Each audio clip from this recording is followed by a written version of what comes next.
ప్రభువైన యేసుక్రీస్తు వారి శ్రేష్ఠ నామంలో మీ అందరికీ శుభములు తెలియజేస్తూ, దేవుడు ఈరోజు ఆయన వాక్యం ద్వారా మనతో మాట్లాడుచున్న మాటల ద్వారా ఆత్మీయంగా బలపడదాం. ఈ ఆత్మీయ ఆహారం ద్వారా దేవుని ప్రీతికరంగా జీవించే శక్తిని పొందుకుందాం. ప్రియులారా, ప్రతి సంవత్సరం ప్రతి దేశం కూడా వారి వారి ఇండిపెండెన్స్ డే, స్వతంత్ర దినోత్సవాల్ని చాలా సంతోషంగాను అన్ని కులాల వారు అన్ని మతాల వారు జరుపుకునే ఏకైక పండుగ స్వతంత్ర దినోత్సవం అని మనం చెప్పుకోవచ్చు. మరి స్వతంత్రం గురించి వాక్యం ఏం చెప్తుంది, ఈ లోకంలో ఉన్న గొప్పవారు ఏం చెప్తున్నారు అనేది ఈరోజు మనం ధ్యానించుకుందాం. రవీంద్రనాథ్ ఠాగూర్ భారతదేశం గర్వించదగ్గ వ్యక్తి అన్న మాట, lord take me to the place where I can have the self respect and without fear అంటాడు. ప్రభువా, నన్ను ఒక స్థలానికి తీసుకెళ్ళు, ఏ స్థలంలో అయితే భయం అనేది లేకుండా ఉంటుందో, ఆత్మగౌరవము సెల్ఫ్ రెస్పెక్ట్ అనేది ఎక్కడైతే ఉంటుందో ఆ స్థలంలోకి నేను వెళ్ళాలని నాకు ఆశగా ఉన్నది అంటాడు. ప్రియులారా, ఇండిపెండెన్స్ వచ్చిన ప్రతి దేశంలో కూడా భయం లేకుండా సెల్ఫ్ రెస్పెక్ట్ కలిగి ఉన్న దేశాలు ఏమన్నా ఉన్నాయా అంటే, స్వతంత్రం వచ్చినప్పటికీ కూడా అనేకమైన బానిసత్వాల్లోనూ అనేకమైన భయాల్లోనూ దేశాలు ఉన్నాయి. ప్రతి దేశంలో కూడా ఏదో ఒక డిఫరెన్స్ ద్వారా ప్రజలలో ఆత్మగౌరవం లేకుండా జీవిస్తున్న ఈ సొసైటీని మనం చూస్తున్నప్పుడు అసలు ఈ స్వతంత్రం అనేది సంపూర్ణత ఎప్పుడు పొందగలం అనేది ఒకసారి చూద్దాం. ఇండిపెండెన్స్ అనే మాటను మనం చూస్తే తెలుగులో స్వతంత్రము అన్నారు. దానికి పర్యాయ పదాలు సినానిమ్స్ చాలా దగ్గరవి. Independence, freedom, Liberty. ఈ మూడు పదాలు మనం చూస్తే ఇండిపెండెన్స్ అన్నా, ఫ్రీడమ్ అన్నా, లిబర్టీ అన్నా మూడు ఒకటే కదండి అంటే చాలా డిఫరెన్స్ ఉంటుంది ఒక్కొక్క దానికి. ఇండిపెండెన్స్ అనే మాటకి తెలుగులో అర్థం ఏంటంటే స్వతంత్రము. ఫ్రీడమ్ అనే దానికి తెలుగులో అర్థం ఏంటంటే స్వేచ్ఛ. లిబర్టీ అంటే విడుదల. మరి మన దేశంలో మనము స్వతంత్రము, స్వేచ్ఛ, విడుదల కలిగి ఉన్నామా అనేది ఒకసారి మనం చూడాలి. బైబిల్ ప్రకారంగా చూస్తే దేవుడు మనిషిని ప్రారంభంలోనే స్వతంత్రునిగాను స్వేచ్ఛాపరునిగాను సంపూర్ణ విడుదలతో దేవుడు మనిషిని సృష్టించాడు. ఇండిపెండెన్స్ అనే మాటకి అర్థం ఏంటంటే స్వతంత్రుడు. మనకి ఇంకొకరి మీద ఆధారపడవలసిన అవసరం లేకుండా స్వతంత్రంగా జీవించే స్థితి, దాన్ని ఇండిపెండెన్స్ అన్నారు. దానికి వ్యతిరేక పదం చూస్తే డిపెండెన్స్ అంటే మరొకరి మీద ఆధారపడేవారు. దేవుడు మనిషిని ప్రారంభంలోనే సంపూర్ణమైన ఇండిపెండెన్స్ ఇచ్చాడు. సమస్త సృష్టిని పంచభూతాలని మనిషి చేతి కింద పెట్టాడు. దేవుడు అన్నాడు, నీకేం కావాలో అది చెయ్యి అని చెప్పి మనిషిని సృష్టించి సర్వ జీవులను మనిషి అయినటువంటి ఆదాముకు అప్పగించగా ఆదాము ఒక్కొక్క జీవికి ఒక్కొక్క పేరు పెట్టాడు. ఇప్పుడు ఏ జంతువులను అయితే మనం చూసి భయపడుతున్నామో అటువంటి క్రూరమైన జంతువులు ఆదాము అవ్వల దగ్గరికి వచ్చి చేతులు కట్టుకుని నిలబడితే నీ పేరు సింహము, నీ పేరు పులి, నీ పేరు త్రాచుపాము అని ఆదాము పేర్లు పెట్టినట్టుగా బైబిల్లో చూస్తున్నాం. అంటే దేవుడు సృష్టి ప్రారంభంలో మనిషిని సృష్టించినప్పుడు ఎటువంటి క్రూర జీవైనా మనిషి యొక్క చెప్పు చేతుల్లో ఉండాలి. పంచభూతాలు మనిషి చేతి క్రింద ఉండాలి. ఎప్పుడు ఆ యొక్క స్వతంత్రము మనిషికి ఎప్పుడు ఇచ్చాడు అంటే, ఇండిపెండెన్స్ అనే పదంలోనే డిపెండెన్స్ ఉంది. There is dependence in independence. నాయనా, నేను నీకు సంపూర్ణమైనటువంటి స్వతంత్రం ఇస్తున్నాను. ఎప్పుడు అంటే, నీ తండ్రినైనా నాకు లోబడి ఉన్నప్పుడు. నీవు నా మీద డిపెండ్ అయితే సర్వ సృష్టి నీ మీద డిపెండ్ అయ్యేలాగా నిన్ను, సమస్త సృష్టి మీద నిన్ను అధిపతిగా చేస్తా. నీవు నన్ను ఎదిరిస్తే సృష్టి నీ మీద ఎదిరిస్తుంది. దేవుడు ఆదాముని సృష్టించి స్వతంత్రునిగా చేసి సమస్తము నీవు భూమంతటి నువ్వు ఏలు అని చెప్పి ఇవ్వగా, పరమ తండ్రి అయినటువంటి దేవుని ఆజ్ఞకు విరోధంగా ఆదాము జీవించుట ద్వారా, దేవుడు చేయొద్దన్న పని చేయటం ద్వారా, తినొద్దన్న పండును తినటం ద్వారా, దేవునికి వ్యతిరేకంగా అతడు జీవించుట ద్వారా సృష్టి అతని మీద తిరగబడింది. ప్రియులరా, ఎప్పుడైనా సరే మన యొక్క స్వతంత్రాన్ని కనుక మనం మిస్యూజ్ చేసుకుంటే మరలా మనకు వచ్చేది ఏంటంటే బానిసత్వమే. అందుకనే భక్తుడైనటువంటి పౌలు గారు చక్కటి మాట అంటాడు. గలతీయులకు రాసిన పత్రిక 5:13లో, సహోదరులారా, మీరు స్వతంత్రులుగా ఉండుటకు పిలువబడితిరి. అయితే ఒక మాట, ఆ స్వతంత్రమును శరీర క్రియలకు హేతువు చేసుకొనక ప్రేమ కలిగిన వారై ఒకనికి ఒకడు దాసులయుండుడి. చదవబడిన వాక్యంలో మనం చూసినట్లయితే, మీకు స్వతంత్రం ఇచ్చాను, ఈ స్వతంత్రాన్ని మీ శరీర క్రియలకు వినియోగించుకోక, నాకు స్వతంత్రం ఉంది, నేను ఇష్టం వచ్చింది చేస్తాను, నేను ఆడింది ఆట, నేను పాడింది పాట అని ఇష్టం వచ్చినట్టుగా మనం బిహేవ్ చేస్తే మన స్వతంత్రాన్ని మనం కోల్పోతాం. దేవుడు మంచి ఆరోగ్యం ఇచ్చాడు, నీకు రుచికరమైనవి ఆరోగ్యకరమైనవి తిని త్రాగమని. నాకు స్వతంత్రం ఉంది. ఎలాగా? నేను వెళ్ళి మంచినీరు లేక మంచి డ్రింక్స్ జ్యూసెస్ తాగే బదులు ఆ తాగే ప్లేస్లో ఆల్కహాల్, లిక్కర్, ఈ రకరకాల బ్రాందీ, విస్కీ, వైన్లు అన్నీ తాగే స్వతంత్రం ఉంది, నన్ను ఎవరు ఆటంకపరచలేరని మనం తాగితే చివరికి మన బ్రతుకు ఏమైపోద్దంటే మంచినీరు కూడా త్రాగలేని భయంకరమైనటువంటి రోగానికి బలవి వ్యాధి అనే బానిసత్వంలోనికి మనం వెళ్ళిపోతాం. ఈరోజు దేవుని వాక్యం చెప్తుంది, నీ స్వతంత్రాన్ని 2 విషయాల్లో దుర్వినియోగపరచుకోకూడదు. చదవబడిన వాక్యంలో నీ శరీర క్రియలకు నీ స్వతంత్రాన్ని ఉపయోగించొద్దు అంటే, నీ శరీరము కోరుకుంటున్న అపవిత్రమైన శరీరేచ్ఛలకు నీ స్వతంత్రాన్ని వినియోగించుకోవద్దు. అందుకనే భక్తుడైన పౌలు అంటాడు, కొరింథీయులకు రాసిన మొదటి పత్రిక 6వ అధ్యాయం 12వ వచనంలో, అన్నిటి యందు నాకు స్వతంత్రము కలదు గాని అన్నియు చేయదగినవి కావు. నేను అది త్రాగలను, ఇది తినగలను, అది చూడగలను, ఇదంతా స్వతంత్రం ఉంది, కానీ అన్నీ నాకు మేలైనవి కాదు అనే ఆ యొక్క డిజర్నింగ్ స్పిరిట్ మనకు ఉండాలి. ఏది మంచి ఏది చెడు అని గుర్తెరిగి చెడుని విసర్జించగలిగే జీవితం మనకు ఉండాలా. అప్పుడే మన స్వతంత్రాన్ని సద్వినియోగపరుచుకుంటాం. మొట్టమొదటిగా స్వతంత్రాన్ని మన శరీర క్రియలకు ఉపయోగించుకోకూడదని, రెండవదిగా మన స్వతంత్రము ఇతరులకు ఇబ్బందికరంగా ఉండకూడదు. ఇక్కడ వాక్యం చెప్తుంది, కొరింథీయులకు రాసిన మొదటి పత్రిక 8వ అధ్యాయం 9వ వచనం, అయినను మీకు కలిగి ఉన్న ఈ స్వతంత్రము వలన బలహీనులకు అభ్యంతరము కలగకుండా చూచుకొనుడి. నీకు చాలా డబ్బు ఉంది, నీ పక్కింటి వాళ్ళు నీ అంత డబ్బు లేకపోవచ్చు, అయితే నాకు స్వతంత్రం ఉంది, నేను ఏమన్నా కొనుక్కుంటానని ఏమన్నా చేస్తానంటే ప్రక్కింటి వారికి అది ఇబ్బందికరంగా ఉండకూడదు. ప్రియులారా, దేవుడు మనకి స్వతంత్రం ఇచ్చాడు, ఆ స్వతంత్రాన్ని మనం సద్వినియోగపరచుకోవాలి. ఆగస్టు 15, 1947లో మన భారతదేశానికి స్వతంత్రం వచ్చింది. ఆ టైంలో పుట్టిన వారందరూ కూడా ఖచ్చితంగా ఫ్రీడమ్ ఫైటింగ్లో పాల్గొన్నవారే. అలాగే మనం చూస్తే యేసు ప్రభు టైంలో, అంటే 2000 సంవత్సరాల క్రితం యేసు ప్రభు ఇశ్రాయేలీలో సామాన్యమైన పౌరునిగా ఆయన జీవిస్తున్న టైంలో 1947 వరకు మనం బ్రిటిష్ వాళ్ళ కింద ఎలాగైతే ఉన్నామో, రోమా చక్రవర్తులు వారి యొక్క భయంకరమైన పనిష్మెంట్స్తో ఇశ్రాయేల్ని హింస పెడుతున్నారు. ఆ టైంలో యేసు ప్రభు ఆ టైంలో ఉన్నారు. నన్ను నేను చాలాసార్లు ప్రశ్నించుకున్న ప్రశ్న ఏంటంటే, యేసు ప్రభు ఎందుకని ఇశ్రాయేల్ స్వతంత్రం కొరకు ఆయన ప్రయాసపడలేదు?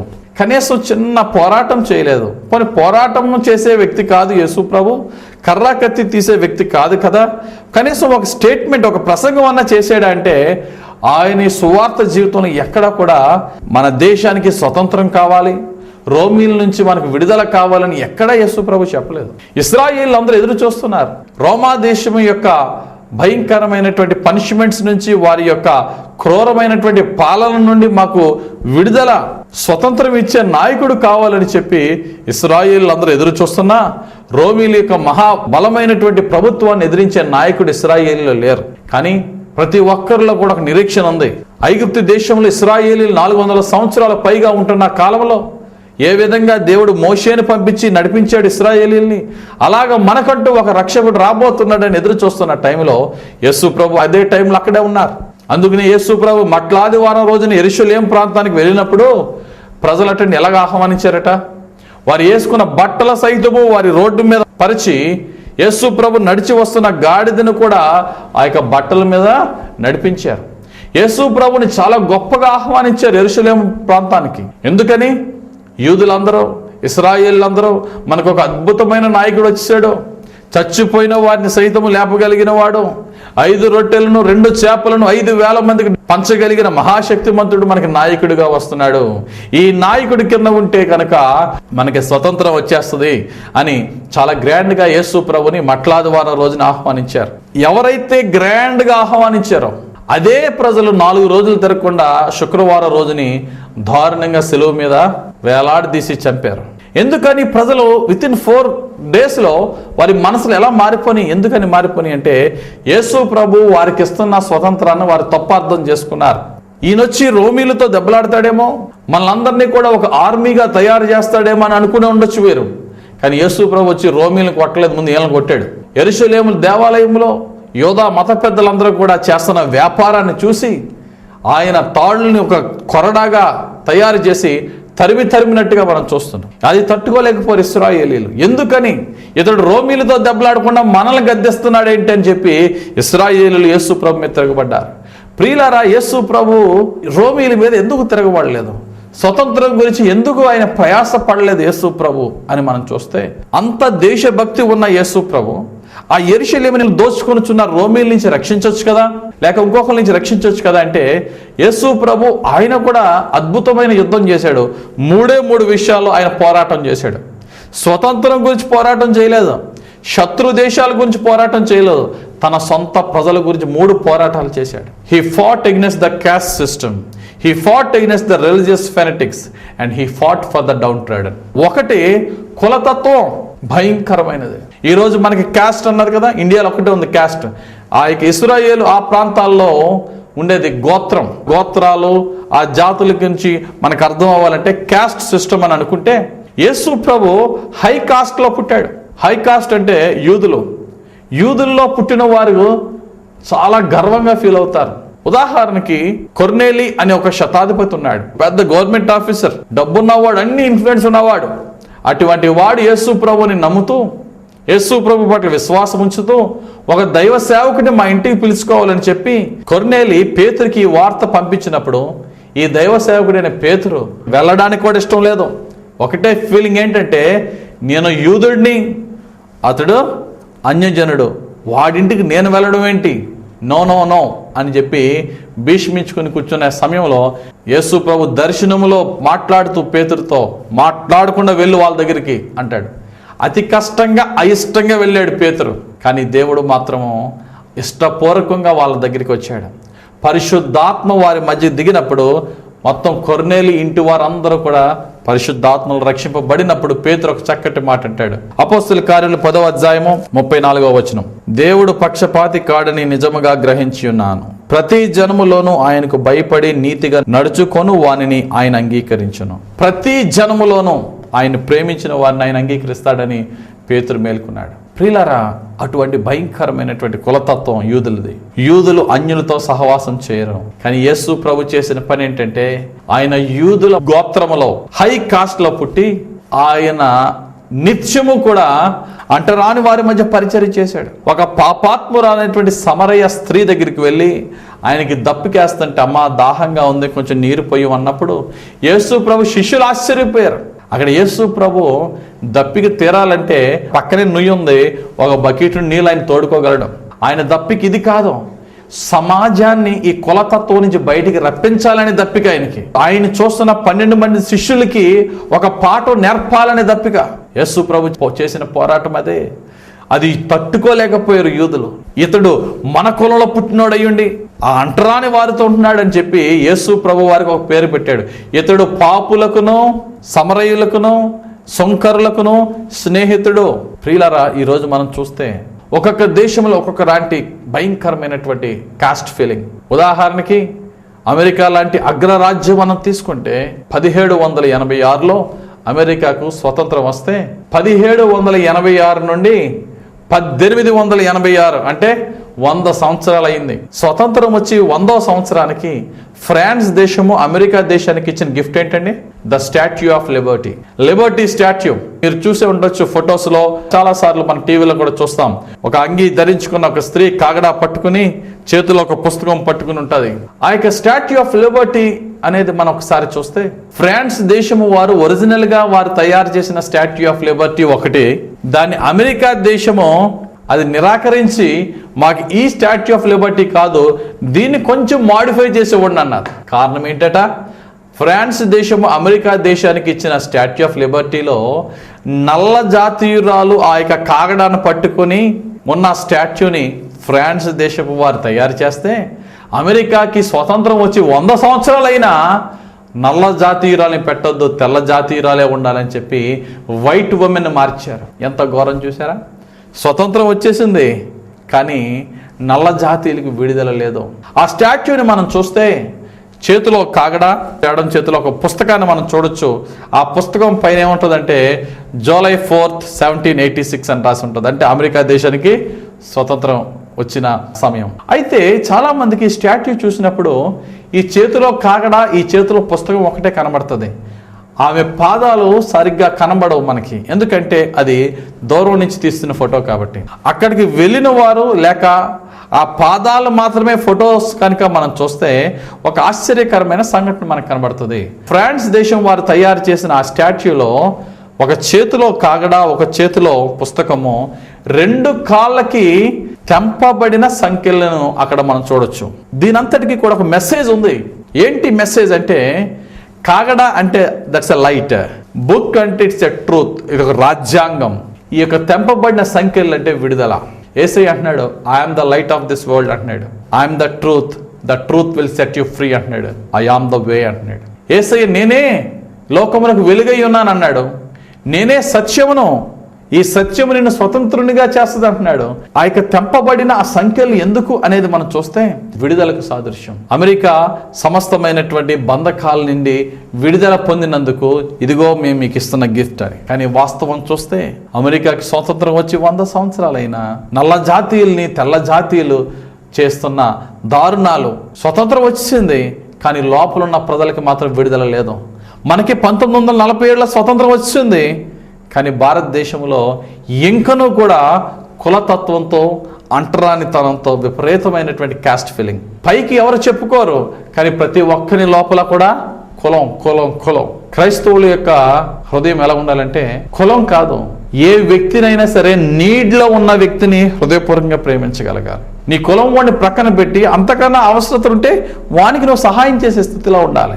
ఆకలికి కులం లేదు.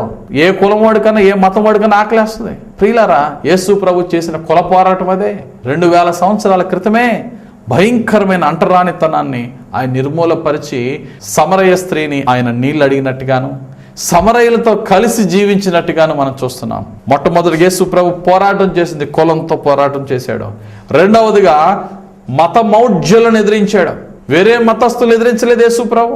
ఆ యోధ మతంలోనే భయంకరమైనటువంటి మత మౌఢ్యులు బోధకులయ్యుండి వారు చెప్పే బోధ ప్రకారంగా వారు నడవకుండా వేషధారణ హిపోక్రసీతో ఉంటున్న వారిని యేసు ప్రభు ఎదిరించాడు. కొంతమంది మత బోధకులు ఉంటారు, వారు చెప్తారు, అందులో కొంచెం కూడా చేయరు. మరికొంతమంది మత బోధకులు ఉంటారు, వారి మతాన్ని బోధించడం మనిషి ఎదటోళ్ళ మతాలు దూషిస్తూ ఎదటోళ్ళని హింసిస్తూ ఉంటారు. అటువంటి ఆ యొక్క మత సిద్ధాంతాలని యేసు ప్రభు నాశనం చేసి ఆయనకు మార్గాన్ని చూపించాడు. మతం అనే మత్తులో ఉండొద్దురా బాబు, మీరు బయటికి రండి, పరలోకానికి వెళ్ళే మార్గాన్ని నేను చూపిస్తున్నాను, నా బాటలో నడవండి అని చెప్పి యేసు ప్రభు ఆ మత పోరాటాన్ని నాశనపరిచి ఆయన ప్రపంచానికి ఒక వెలుగైనటువంటి మార్గాన్ని చూపించాడు. రెండవదిగా. మూడవదిగా డౌన్ ట్రాడన్ పీపుల్, ప్రజలు ఎవరైతే అంటరాని వారని లేక ప్రజల చేత తృణీకరింపబడిన వారు ఎవరైతే ఉన్నారో వారి పట్ల యేసు ప్రభు ఆయన గొప్ప ప్రేమను చూపించాడు. ఆ రోజుల్లో యోధా మత ప్రకారంగా ఎవరికైనా లెపర్సీ వస్తే కనీసం ఊరు పొలిమేరల్లో కూడా వాడు ఎంటర్ అవడానికి ఛాన్స్ లేదు, బయటికి గెంటేసేవారు. యేసు ప్రభు ఆ యొక్క ట్రెడిషన్ని కూడా బ్రేక్ చేశాడు. యేసు ప్రభు ఒక సందర్భంలో ఒక లెపర్సీ పేషెంట్ వచ్చి యేసు ప్రభు నన్ను స్వస్థపరచబా అంటే స్వస్థత పొందంటే స్వస్థత వచ్చేస్తుంది. అక్కడ యేసు ప్రభు చేసిన పని ఏంటట, అతని మీద చెయ్యేసి స్వస్థపరిచాడు. ఈ చెయ్యకపోతే స్వస్థత పొందడా? ఆ చెయ్యేసింది స్వస్థత పరచడానికి కాదు, ఆ చెయ్యేసింది ప్రపంచానికి మెసేజ్ ఇచ్చాడు. స్వస్థత పొందు అనే నోటి మాట ఆ లెపర్సీ పేషెంట్ని స్వస్థత పరిచింది. కానీ ఆయన వేసిన చెయ్యి ఆయన చూస్తున్న ఆయన ఫాలోవర్స్కి గొప్ప మెసేజ్ వెళ్ళింది. No one is untouchable. ఏ గోత్రంలో పుట్టినా, ఏ కులంలో పుట్టినా, ఏ జబ్బుతో ఉన్నా ఎవరు అన్టచబుల్ కాదు. If you are being filled with the Christ love, క్రీస్తు ప్రేమ కలిగి ఉంటే నీ దృష్టిలో ఎవ్వరు కూడా అంటరాని వాడు కాదు. క్రీస్తు ప్రేమను యేసు ప్రభు ఆ లెపర్సీ వ్యక్తి పట్ల చూపించిన విధానం ఏంటంటే ఆయన తాకాడు. అప్పటి వరకు అక్కడ యూదులు మత పెద్దలు చూసి ఏంటి ఇతడు ఇలా చేశాడు. యేసు ప్రభు చేసే ప్రతి క్రియ, ఆయన మాట్లాడే ప్రతి మాట, ఆ యొక్క రూల్ చేస్తున్న రోమన్ ప్రభుత్వానికి విరోధంగా ఒక్క మాట లేదు. కానీ ప్రతిదీ కూడా తన సొంత ప్రజలను చెక్ చేయడానికే, వాళ్ళ కులతత్వాన్ని లయపరచడానికి, వాళ్ళ మత మౌఢ్యుల యొక్క మూర్ఖ సిద్ధాంతాలని నాశనం చేయడానికి, ఎవరైతే తృణీకరింపబడిన వారు ఉన్నారో వారిని ప్రేమించి ప్రపంచానికి అద్భుతమైన మెసేజ్ ఇచ్చాడు. యేసు ప్రభు ఉద్దేశం ఏంటంటే ఆయన శత్రువులతో పోరాడి స్వతంత్రం తెచ్చే కన్నా కులం అని చెప్పి, జాతి అని చెప్పి, రంగు అని చెప్పి, ప్రాంతం అని చెప్పి విడిపోయిన ఈ ప్రజల్నే ఐక్యపరిస్తే వీళ్ళు ఎవరితోనే దెబ్బలాడగలరు. దేవునికి స్తోత్రం కలుగుగాక. ప్రియులారా, మన దేశానికి స్వతంత్రం వచ్చినప్పటికీ కూడా మన దేశంలో ఈ కులతత్వము, మత పిచ్చి, అంటరానితనము, మనుషుల్ని తోటి హ్యూమన్ బీయింగ్ నువ్వు ఏ విధంగా గాడ్స్ యొక్క రూపంలో తయారు చేయబడ్డావో, నీ వలె తయారు చేయబడిన, సృష్టింపబడిన మరొక తోటి మానవుణ్ణి దూషించి, ద్వేషించి, అంటరాని వాడని చెప్పి ఆ వ్యక్తికి మినిమం రెస్పెక్ట్ ఇవ్వని స్థితిలో ఉంటే ఎన్నటికీ మనం సంపూర్ణమైన విడుదల పొందలేము. యేసు ప్రభు చెప్తున్న మాటలను ఈరోజు మనం తెలుసుకోవాలా. నా జీవితంలో నా దేశాన్ని నేను ప్రేమించాలి. బైబిల్లో మనం చూస్తున్న ప్రకారంగా దేశమును ప్రేమించు వారిని దేవుడు ప్రేమించాడు. మన దేశాన్ని ప్రేమించాలి. మన దేశాన్ని ప్రేమించాలంటే ఏం చేయాలా? దేశాన్ని అభివృద్ధి చేయాలంటే ఏం చేయాలా? పెద్ద పెద్ద బిల్డింగ్స్ కట్టేసి ప్రాజెక్ట్స్ తెచ్చేస్తే దేశం అభివృద్ధి అవుతుందా? దేశం అంటే మట్టి కాదు, దేశం అంటే మనుషులని కవి చెప్పినట్టుగా మనుషుల్లో ఆ యొక్క హ్యుమానిటేరియన్ వాల్యూస్ మనలో పెరిగినప్పుడు, తోటి వ్యక్తిని నిన్ను వలె నువ్వు ప్రేమించే స్థితిలో ఉన్నప్పుడు ఆటోమేటిక్గా దేశము అభివృద్ధి అవుతుంది. మన భారతదేశంలో ఈ రోజుకి కూడా కులాల వారీగా భయంకరమైనటువంటి బంధకాల్లో మన దేశం ఉంది. మరి ముఖ్యంగా క్రైస్తవ జీవితంలో మనం చూస్తే ఇంకా మన భారతదేశము క్రైస్తవులపై పెట్టుతున్న భారము, ఆ యొక్క బానిసత్వం చూస్తే చాలా వేదనకరంగా ఉంటుంది. హిస్టరీ చెప్తుంది 1950వ సంవత్సరం ప్రకారంగా 100కి 10 మంది క్రైస్తవులు ఉంటే ఈ రోజుని 2014లో క్రైస్తవుల యొక్క పర్సంటేజ్ స్టిల్ అండర్ 3. అప్పుడు 10% క్రైస్తవులు ఉంటే ఇప్పుడు దానికి 3 రెట్లు పెరిగినాయి కదా చర్చెస్. 30% క్రైస్తవులు అవ్వాలి కదా. కానీ ఇంకా 10% అలా 3%కి 2%కి ఎందుకు తగ్గిపోయింది అంటే భారతదేశానికి స్వతంత్రం వచ్చింది కానీ భారత క్రైస్తవులకు ఇంకా విడుదల రాలేదు. కారణం ఏంటి? భారతదేశంలో అనేక మంది క్రైస్తవులు అవుతున్నారని, భారతదేశంలో సింగిల్ లార్జెస్ట్ కమ్యూనిటీగా పిలువబడుతున్న ఎస్సీ కులానికి చెందిన వారైతే హిందూ మతంలో ఉంటేనే వారు రిజర్వేషన్లో ఎంజాయ్ చేయొచ్చు, క్రైస్తవ మతంలోనికి వెళ్తే వారికి రిజర్వేషన్ లేవు అని చెప్పి గవర్నమెంట్ ఒక ఆర్డర్ ఫ్రేమ్ చేసింది, రూల్ పాస్ చేసింది. అప్పటి నుండి 1950 నుండి ఈ రోజు వరకు క్రిస్టియన్ పర్సంటేజ్ అలా తగ్గిపోతూనే ఉంది. ఒక ఎస్సీ కులంలో పుట్టిన వ్యక్తి యేసు ప్రభుని వాక్యం విని అంగీకరించి రక్షణ పొందినప్పటికీ కూడా ఈరోజు నీ చర్చెస్లో చూస్తే అనేక మంది ఉన్నా కానీ బాధాకరం ఏంటంటే అనేక మంది సర్టిఫికెట్స్లో హిందూ అని రాయబడి ఉంటుంది. రాయించుకున్న వారికి కూడా బాధగానే ఉంటుంది. ఇప్పుడు ఈ వాక్యం వింటున్న వారు కూడా అవును బాప్టైజ్డ్ క్రిస్టియన్, బాప్తిసం పొందిన క్రైస్తవుడినే. కానీ బాధాకరం ఏంటంటే నా పరిస్థితిని బట్టి, నా కుటుంబ దీనస్థితిని బట్టి, నా పేదరికాన్ని బట్టి, గవర్నమెంట్ పెట్టిన రూల్ని బట్టి అయిష్టంగా నేను హిందూ అని రాసుకుంటున్నాను. అటువంటి విధంగా రాసుకున్న వారి యొక్క పరిస్థితిని చూసి జాలిపడాలి. అయ్యో పాపం, దేశాన్ని ఎదిరించలేక, కుటుంబ ఆర్థిక స్థితిని ఎదిరించలేక, నా పిల్లలకి సరైన కాలేజెస్లోనూ ఉద్యోగాలు రావేమనే భయంతో పెట్టుకున్నారే తప్ప ఇష్టపూర్వకంగా పెట్టుకోవట్లేదు. గవర్నమెంట్ కనుక ఎస్సీ కులంలో పుట్టిన వారు ఏ మతం అయినా సరే తీసుకోండి, మతానికి మేము ఆప్ చేయము, మీకు స్వతంత్రం ఇచ్చేసాం, ఆల్రెడీ స్వతంత్రం వచ్చింది, ఇందులో మిమ్మల్ని ఎందుకు మేము బంధించాలని చెప్పి క్రైస్తవులకు కనుక మత స్వతంత్రం ఇస్తే 1950లో 10% అయితే not less than 3 times more than 30% ఈరోజు మనకి క్యాలిక్యులేషన్లో చూడొచ్చు. ఈ రోజుని మన భారతదేశము స్వతంత్రం వచ్చి ఇంకనూ మత స్వతంత్రం రాలేదు. దీని విషయంలో దేవునికి ప్రార్థన చేద్దాం. దేవుడు అద్భుతాలు చేయువాడు. గాడ్స్ ఆర్డర్ ముందు గవర్నమెంట్ ఆర్డర్ నిలవదు. దేవుడిని అడుగుదాం, ప్రభువా మా సహోదరి సహోదరులు ఇంకనూ వారి విశ్వాసమును బట్టి క్రైస్తవులైనా దేశానికి భయపడి రాసుకుంటున్నారు, వారిపై జాలి చూపండి ప్రభువా. ఆ యొక్క రూల్ కనుక మారితే అందరూ కూడా నిశ్చింతగా నేను పాపం చేయట్లేదు, నేను తప్పు చేయట్లేదు అని హ్యాపీగా ఉండగలరు కదా. మనసులో ఆ గిల్ట్ ఉండదు కదా. దాని కొరకు ఈరోజు మనము ప్రార్థనలో జ్ఞాపకం చేసుకుందాం. ప్రభువా మా దేశం అంతటా కూడా ఏ మతమైనా, క్రైస్తవులైనా, ముస్లిమ్స్ అయినా, హిందూస్ అయినా, ఏ కులానికి చెందిన వారైనా వారికి ఇష్టమైన మతాన్ని రిసీవ్ చేసుకునే ఆ హక్కుని భారతదేశ ప్రజలకి మీరే ఇప్పించండి ప్రభువా అని ప్రార్థన చేద్దాం. చివరిగా పాపం అనే బానిసత్వం గురించి యేసు ప్రభు ఎంతో పోరాటం చేశాడు. ఈరోజు నువ్వు నేను కూడా అనేకమైనటువంటి పాప బంధకాల్లో ఉన్నాం, అనేకమైనటువంటి లోక ఆశల్లో మనం ఉన్నాం. భక్తుడైన పౌలు గారు చెప్పినట్టుగా, ఇది నేను చేయకూడదు అనుకుంటున్నాను కానీ చేసేస్తున్నాను, ఇది చేద్దాం అనుకుంటున్నాను మంచిది చేయలేకపోతున్నాను, ఇటువంటి బలహీనమైన నా దేహం నుండి నన్ను ఎవరు రక్షించగలరని భక్తుడైన పౌలు గారు వేదంతో చెప్పిన మాటల ప్రకారంగా నువ్వు నేను కూడా ఏమి చూడకూడదు అనుకుంటున్నాం అది చూస్తున్నాం, ఏమి చేయకూడదు అనుకుంటున్నాం చేస్తున్నాం. దేవుడు అడుగుతున్నాడు, నీకు విడుదల కావాలి. ఆ విడుదల ఎక్కడి నుండి? ఆయన ఇవ్వగలడు విడుదల. యేసు ప్రభు చెప్పిన విడుదల, నేను నిన్ను విడిపిస్తా. దేని నుండి? ఏ పాపములో నువ్వు బంధింపబడ్డావో ఆ పాపము నుంచి నేను విడుదల చేస్తా. నువ్వు పాపము యొక్క శాపం, ఏ శాపంలో బంధింపబడ్డావో ఆ శాపమును నిన్ను విడుదల చేస్తా.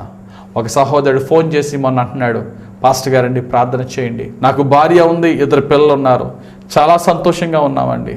అయితే పెళ్ళవకముందు నేను ఒక స్త్రీతో అక్రమ సంబంధం కలిగి ఉన్నాను. పెండ్లైన తర్వాత నేను ఏ పాపం చేయట్లేదండి, నేను నీతిగా ఉన్నానండి, యేసు ప్రభువుని తెలుసుకున్నానండి, రక్షింపబడ్డానండి. అయితే గుండె పగిలిన వార్త ఒకటి తెలిసిందండి, నేను ఏ స్త్రీతో వ్యభిచారం చేశానో ఆ స్త్రీకి ఎయిడ్స్ అని చెప్పేసి తెలిసిందండి. ఇప్పుడు నేను చాలా వేదనతో ఉన్నానండి, నేను బ్లడ్ టెస్ట్ చేయించుకోవడానికి డాక్టర్ దగ్గరికి వెళ్తున్నాను, పాస్టర్ గారు ప్రార్థన చేయండి అని ఫోన్లో ఏడుస్తున్నాడు. నేను ప్రార్థన చేసి ఒకటి అన్నా, పెళ్లి చేసుకున్న తర్వాత కూడా ఆమెతో కలిసి పాపపు జీవితం జీవించేవంటే లేదన్నాడు. అయితే దేవుడిని అడుగుదాం, దేవుడు కనికరంగల దేవుడు, దేవుడు ఎటువంటి అద్భుతమైన చేయగలడు అని చెప్పి ఆ బిడ్డకి కౌన్సిలింగ్ ఇచ్చి ప్రార్థన చేసి ఆ బిడ్డని పంపించడం జరిగింది. ఆ యవనస్తుడు వెళ్ళి ఆ యొక్క బ్లడ్ రిపోర్ట్ తీసుకున్న వెంటనే పరిగెట్టుకుంటూ మా ఇంటికి వచ్చాడు, చూపించాడు, నెగిటివ్ వచ్చింది. లేదండి HIV. చేసిన పాపానికి దేవుడు నా మీద శాపం రాకుండా చేసాడండి. నా జీవితకాలం అంతా దేవునికి రుణపడి ఉంటానండి, ఇంక ఎన్నడూ ఆ పాపం చేయనండి. ప్రియులారా, మనం చేసిన పాపాలకి మన మీదకి దేవుడు శిక్ష కనుక రప్పిస్తే ఎప్పుడో నాశనం అయిపోవాలా.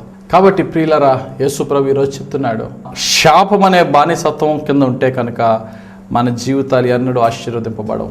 బైబిల్లో ఒక స్టోరీ ఉంటుంది. ఒక రాజు గారి పేరు అబీమెలెకు. ఈ అబీమెలెకు అనే రాజు, అతనికి స్వతంత్రం ఉంది, స్వేచ్ఛ ఉంది, విడుదల లేదు. అబీమెలెకు చేసిన తప్పును బట్టి దేవుడు తన యొక్క ఇంట్లో తన భార్య, తన దాసదాసీలు అందరి యొక్క గర్భాలని దేవుడు మూసేశాడు. అప్పుడు మరలా దైవ సేవకుడైన అబ్రహాం వెళ్ళి ప్రార్థన చేయగా అతని పాప శాపాన్ని దేవుడు క్షమించి తొలగించి అతనికి గర్భఫలం ఇచ్చినట్టుగా చాలా స్పష్టంగా ఉంది.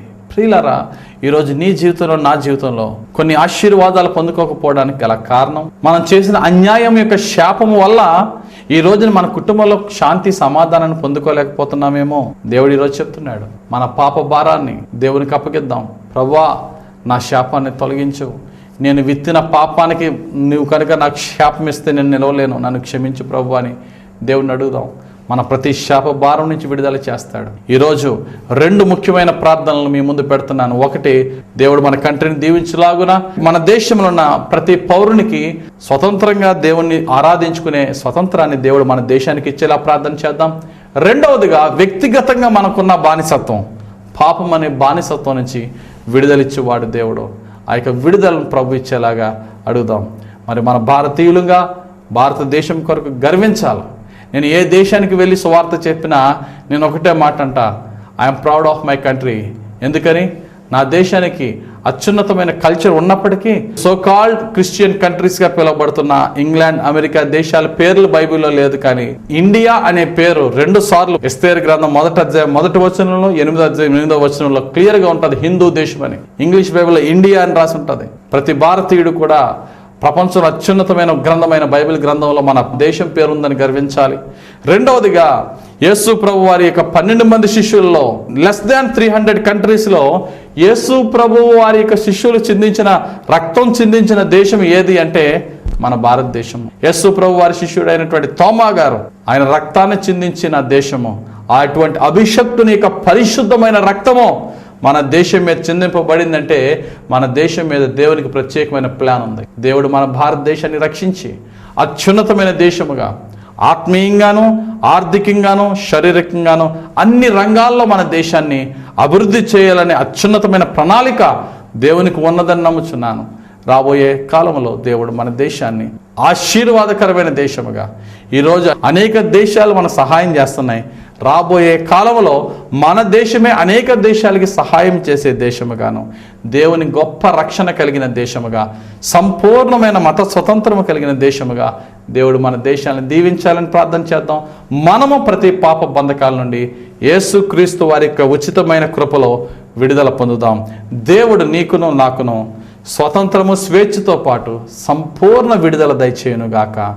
ఆమెన్. ప్రార్థన చేసుకుందాం. ప్రేమ కలిగిన యేసయ్యా, మీరు ఇచ్చిన వాక్యం బట్టి వందనాలు. ధ్యానించిన వాక్యములో మేము ఏమైనా తప్పుగా ధ్యానిస్తే మమ్మల్ని క్షమించండి. మా దేశాన్ని దీవించండి అయ్యా. మా దేశానికి నీవు ఇచ్చిన స్వతంత్రాన్ని బట్టి, స్వేచ్ఛను బట్టి వందనాలు. యేసుక్రీస్తు వారి శ్రేష్ఠ నామములో ప్రార్థించి అందరిని నీకు అప్పగించి వేడుకొనుచున్నాను నా పరమ తండ్రి. ఆమెన్.